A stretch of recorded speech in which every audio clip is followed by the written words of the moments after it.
Ano nga ba yung mga other fees na na-overlook natin or hindi natin na itatanong sa ating real estate agent kapag bibili sila ng isang property? So ano nga ba yung mga yon?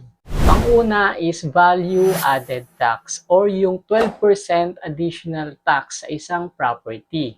Pero na-apply lang naman po ito kapag yung property price is nag-reach sa 3.6 million. So kung below 3,599,000 ang isang property, exempted po siya sa VAT. Pangalawa is bank processing fee or yung loan fee kapag mag-a-apply po tayo for housing loan. Sa bank ay 3% to 4% based sa loan amount.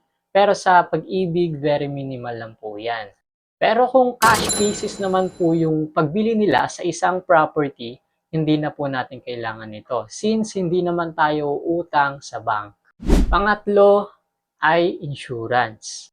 Ayun ang Mortgage Redemption Insurance or MRI. Ang purpose po nito is siya po yung magbabayad ng remaining loan nyo sa bank kapag ang borrower is nawala na or nawalan ng kakayanang magbayad.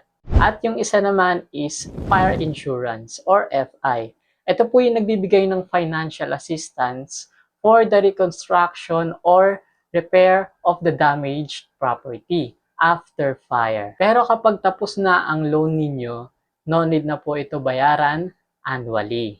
Pang-apat is miscellaneous fee or title transfer fee. Parehas lang po yan. Ayun po yung processing fee sa government para ma-transfer yung title or ownership sa panibagong owner.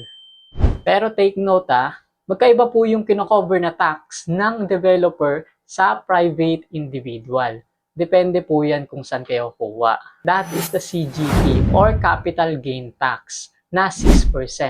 Pero depende na po sa kanila kung sino mag-shoulder nito. It's either yung buyer or yung seller.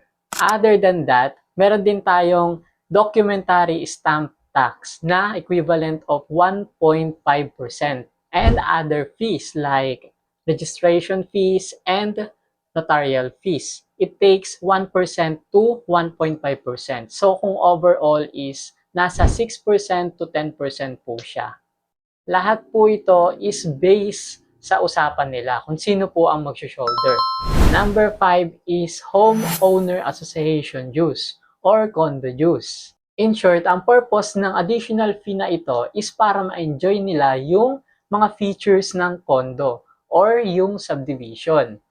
Ayun ang mga security guards, street lights, and overall maintenance of clubhouse, and the maintenance of the building or subdivision. So kung marami po silang mga features sa isang subdivision or condo, expect nyo po na mas mataas din po yung HOA dues nyo monthly or yung condo dues monthly.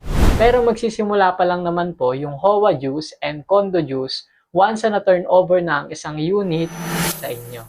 Kaya much better po na nalaman muna natin ito or na itatanong muna natin sa real estate agent natin ang mga bagay na ito bago tayo bumili ng isang property.